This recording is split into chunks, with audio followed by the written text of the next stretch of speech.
இங்க வெற்றி அமுதன் இறந்ததுமே அவனே ஒரு தடவை போய் செக் பண்ணும்போது அவன் நகத்துல ஒரு கீரல் இருக்கும். ஸோ அவன் ஸ்ட்ரகிள் பண்ணி தான் இறந்துருக்காங்கன்னு சொல்லிட்டு மார்ச்சுரியில் அந்த புஷ்பவல்லி டாக்டருக்கு கால் பண்ணியிருக்கான். ஆனா அந்த டாக்டர் உங்களோட வேலையை நீங்க பாருங்க, என்னோட வேலையை நான் பாத்துக்கிறேன்னு சொல்லிட்டு போனை கட் பண்ணிடுறாங்க. அப்ப கால் பண்ணும்போது அவங்களுக்கு எல்லாமே தெரிஞ்சு இப்ப அந்த பொண்ணையும் கடத்தி வச்சுட்டு இப்ப இவங்களை கொலை பண்ண சொல்லி மிரட்டிட்டு இருக்காங்க. அப்பன்னு பார்த்து ஒரு கால் வருது. முகிலோட அப்பாவே ஏற்கனவே காணும்னு சொல்லிட்டு ஸ்டேஷன்ல கம்ப்ளைண்ட் கொடுத்து வச்சிருப்பாங்க. ஸோ இந்த விஷயமே இவனுக்கு இப்பதான் தெரிய வருது. ஸோ அவர் கொலை பண்ணலன்னு சொல்லிட்டு இந்த பொண்ணை காப்பாத்திடுறாங்க. ஆக்சுவலா முகிலின்றவன் இவங்க எல்லாரும் மெடிக்கல் எக்ஸ்பெரிமெண்ட் கூட்டிட்டு போகும்போது அவனுக்கு மட்டும் மூக்குல ரத்தம் வரும். ஸோ இதனால சண்டை போட ஆரம்பிக்கிறான். ஆனா அவங்க உனக்கு மட்டும் தான் இப்படி வந்திருக்கு, மத்தவங்க எல்லாம் கரெக்டா தான் இருக்கு. சோ நீ தப்பா நினைச்சுக்காத, பணத்தை மட்டும் வாங்கிட்டு போன்னு சொல்லிட்டு அனுப்பி விட்டுறாங்க. ஆனா இவன் அங்க இருக்க மருந்தெல்லாம் போட்டோ எடுத்து செக் பண்ணி பார்த்ததுல இது எல்லாமே எக்ஸ்பைரி ஆன மருந்துன்னு தெரிய வருது. சோ எனக்கு 10 லட்சம் பணம் வேணும், அப்படி இல்லைன்னா இது எல்லாத்தையும் சொல்லிடுன்னு சொல்லிட்டு மிரட்டுறான். சோ அதுக்காகவே அவங்க காசு எல்லாமே கொடுக்காம ஹோல்ட் பண்ணிடுறாங்க. ஆனா இவன் தான் காசு கொடுக்காம ஏமாத்துறான்னு இவங்க 5 பேருமே சண்டை போட்டுறாங்க. இவனுக்கு ரொம்ப சீரியஸ் ஆகி மயங்கி விழுந்துடுறான். அப்ப இவங்க பாய் ஃப்ரெண்ட் வந்து ஒரு ட்ரக்கோட இன்ஜெக்ஷன் போட்டுறான். அதனால தான் அவன் இறந்து போயிருவான். சோ இதை கேட்ட வெற்றியுமே அந்த முகிலோட பாடியில் தான் எல்லா ப்ரூஃபும் இருக்குன்னு சொல்லிட்டு அவன் தான் எங்கேயோ ஒளிச்சு வச்சிருக்கான்னு சொல்லிட்டு கண்டுபிடிச்சிடறான். சோ அவனும் மார்ச்சுல தான் ஒர்க் பண்ணிருக்கான். இங்க தான் எங்கேயாச்சும் இருக்குன்னு சொல்லிட்டு தேட ஆரம்பிக்கிறாங்க.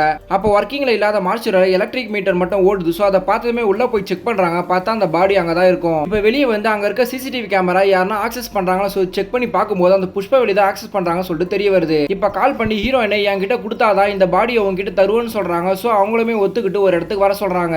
பட் அந்த பாடியை கொடுக்காம அந்த புஷ்பவல்லி டாக்டரை அந்த அமுதனை எப்படி கொலை பண்ணாங்களோ அதே மாதிரி போட்டு தள்ளிட்டு ஹீரோயினை காப்பாத்திடுறான். இப்போ அவங்களோட ஐஆர் அபிஷியல் கிட்டயுமே இதெல்லாம் எப்படி நடந்துச்சு, இந்த புஷ்பவல்லி டாக்டர் எப்படி சம்பந்தப்பட்டாங்கன்னு சொல்லிட்டு கேட்கறாங்க. ஆக்சுவலா அந்த மெடிக்கல் எக்ஸ்பெரிமெண்ட் பண்ண 2 பேருமே அந்த 5 பேரையும் போட்டு தள்ளிட்டு ஆதாரம் இல்லாம அழிக்கணும்னு சொல்லிட்டு இவங்க மார்ச்சுரிக்கு வந்திருப்பாங்க. அப்ப இந்த டாக்டர் கிட்ட டீல் பேசி ஒருத்தருக்கு 2 கோடின்னு சொல்லிட்டு முடிவு பண்ணிருப்பாங்க. அந்த டாக்டருமே எந்த ஆதாரம் இல்லாம அழிக்கணும்னு சொல்லிட்டு ஒத்துருப்பாங்க. பட் இந்த விஷயம் அந்த முகிலோட அப்பா மாரிக்கு தெரிஞ்சு அந்த மார்ச்சுரிக்கு வந்துருவாரு. இதை பார்த்ததுமே எப்படியும் நம்மள கொண்டுடுவாங்க. அதுக்கு முன்னாடி ஒருத்தவங்க இறந்தாங்கன்னா அவங்களோட கைரேகை தான் முதல்ல செக் பண்ணுவாங்கன்னு சொல்லிட்டு அவங்க இறந்து போன 4 பேருக்குமே இவரோட கைரேகை வச்சிடறாரு. சோ மாரி அவங்க தம்பியை போட்டு தள்ளிட்டு அவங்கள வெட்டி எடுத்துட்டு போகும்போது அவன் தம்பியை போலீஸ் கிட்ட மாட்டிக்கிறாங்க. தப்பிக்க தார்ல வந்து இறந்து போயிடுவான். இப்ப அந்த வெட்டப்பட்ட மாரியோட கையோட ரேகையை வச்சு அந்த மார்ச்சுரியோட ஆக்சஸ் பாயிண்ட் வைக்கிறாங்க. அதுவுமே ஆக்சஸ் ஆகி ஓபன் ஆகுது. இதை பார்த்து ஐஆர் அபிஷியரும் வெற்றியை பாராட்டுறாங்க. அண்ட் அதே டைம் இந்த டாக்டருமே அமுதன் எப்படி இறந்தானோ அதே மாதிரி தான் இறந்துருக்காங்கன்னு சொல்லிட்டு இதை வெற்றி தான் பண்ணிருக்காங்கன்னு தெரிஞ்சுவே அந்த ஆபீசரை வர விட்டுட்டு போயிடுறாங்க.